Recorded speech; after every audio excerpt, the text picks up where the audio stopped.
আজকে আমরা under picking mechanism নিয়ে কথা বলবো। এটা হচ্ছে bowl and shoe under picking mechanism. এই মেকানিজমটা হচ্ছে bowl and shoe under picking mechanism, ঠিক আছে? তো এখানে দেখো ওই পাশে তো মোটর আছে, তুমি মোটর দেখাও। মোটর কই? তোমার হাতের নিচেই তো মোটর, ঠিক আছে? মোটরের সাথে মোটর পুলি কোথায়? মোটর পুলি।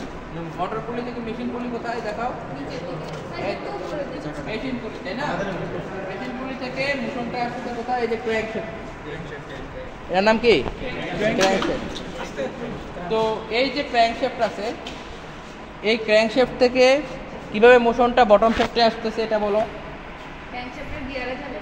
তাহলে ওইখানে আছে গিয়ার, ওই গিয়ারে যাও, গিয়ারের থেকে উঠাও, ঠিক আছে? দেখছো? তাহলে ওইখানে ক্র্যাঙ্কশ্যাফটের গিয়ারের সাথে বটম শ্যাফটের গিয়ারটা যুক্ত আছে, তাই না? বটম শ্যাফটের গিয়ার ছোট না বড়? বড়। এখানে কি ছোট না বড়? ছোট। বটম শ্যাফটের গিয়ারটা কোথায়? বড় না ছোট? ছোট। দেখতেছো? ওই যে বড়টা, ঠিক আছে? এই ক্র্যাঙ্কশ্যাফটের গিয়ারের থেকে বটম শ্যাফটের গিয়ারটা দ্বিগুণ বড়, তাই না? তাহলে বটম শ্যাফটের গিয়ারে মোশনটা ট্রান্সফার হচ্ছে, তাই না? এখন এখানে আসো, তাহলে ক্র্যাঙ্কশ্যাফট থেকে বটম শ্যাফটে আসলো। বটম শ্যাফটে আসার পরে এই যে বটম শ্যাফটের সাথে একটা ডিস্ক লাগানো আছে, তাই না? এটার নাম হচ্ছে কি? ডিস্ক। এই ডিস্কের সাথে আছে কি? বোল। এই যে বোলটা লাগানো আছে, এই বোলটার সাথে ঠিক এইখানে যে সাইড লিভারটা আছে, সাইড লিভারটা ঠিক এইখানে একটা শো লাগানো আছে, এটার নাম হচ্ছে শো। এই যে তিন কোণা আকারের যেটা দেখা যাচ্ছে, এটার নাম হচ্ছে শো, এটা হচ্ছে বোল। এই জন্য এটার নাম হচ্ছে bowl and shoe under picking mechanism, ঠিক আছে? তাহলে এখন কিভাবে এটা কাজ হয়? যখন এটাকে একটু ঘোরাও তো, আমি ঘোরাচ্ছি, তাই তুমি এখানে লক্ষ্য করো, লাঠি দিয়ে দাও।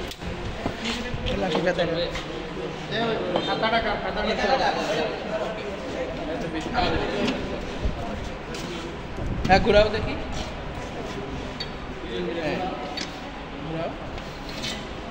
হ্যাঁ দাঁড়াও, ওকে ওকে। এখন তোমরা দেখতে পাচ্ছ যে এই যে বোলটা এবং এই যে শোটা একটা কন্ট্যাক্টে আসছে, তাই না? তো এখন যখন এরকম, আচ্ছা হ্যাঁ, এই যে বোল এবং শোটা একটা কন্ট্যাক্টে আসছে। এখন একটু ঘুরাও, হালকা আস্তে আস্তে ঘুরাও। হ্যাঁ, এই যে দাঁড়াও, এখানে লক্ষ্য করো, এই যে সাইড লিভারটা এই যে পিকিং আর্মের নিচের দিকে প্রেস করতেছে, এই যে এখানে। তো এখানে যখন প্রেস করবে, এই যে প্রেস করলে এই পিকারটা শাটল বক্সের যে শাটল থাকবে, সেই শাটলকে ওই পাশে পাঠায় দেবে। বুঝতে পারছো? তো এই হচ্ছে আন্ডার পিকিং মেকানিজম।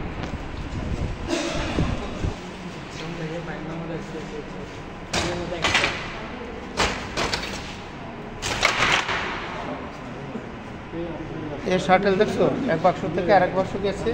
এই যে এক বাক্স থেকে আরেক বাক্স যাওয়ার নামটা কি?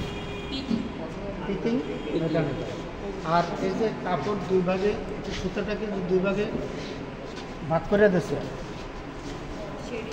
এটা হচ্ছে শেডিং মেকানিজম।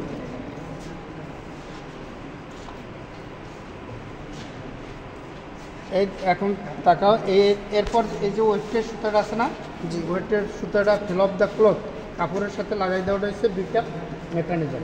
এই যে দেখো, এই যে এখন কাপড়ের সাথে লাগাই দিচ্ছে, ঠিক আছে? লাগাই দিচ্ছে। এখন আবার শেডিংয়ের প্রক্রিয়াটা আরম্ভ হইবে। এই দেখো, এই যে হিলশাফট আছে না, হিলশাফট আছে, এখন দুটোটা সুতো প্রায় এক সমান আছে, কিন্তু এখন এই শার্টেও যাতায়াতের পথ করে দেবে। এই যে দেখো, এই শেডিং শেষ, শেডিংয়ের পর সে পিকিং করবে। এই যে এই পিকিং করছে, দেখছো? কিন্তু এটা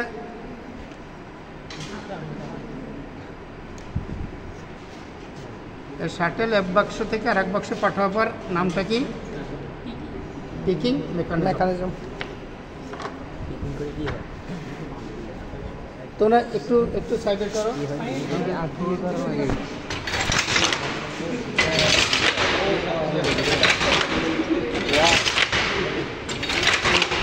শাটল এক বাক্স থেকে আরেক বাক্স যায়, আর যে হেলশার্ট উপরে নিচে নামে এটা হচ্ছে কি?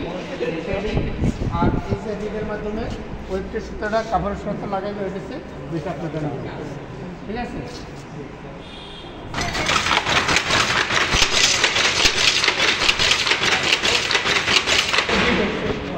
এই যে আন্ডার ফিটিং মেকানিজমটা তো নিচে আছে, ওই এটার আছে উপরে। উপর থেকে করা হচ্ছে থেকে ফিটিং। আচ্ছা, তাহলে এটা আমরা বুঝতে পারছি।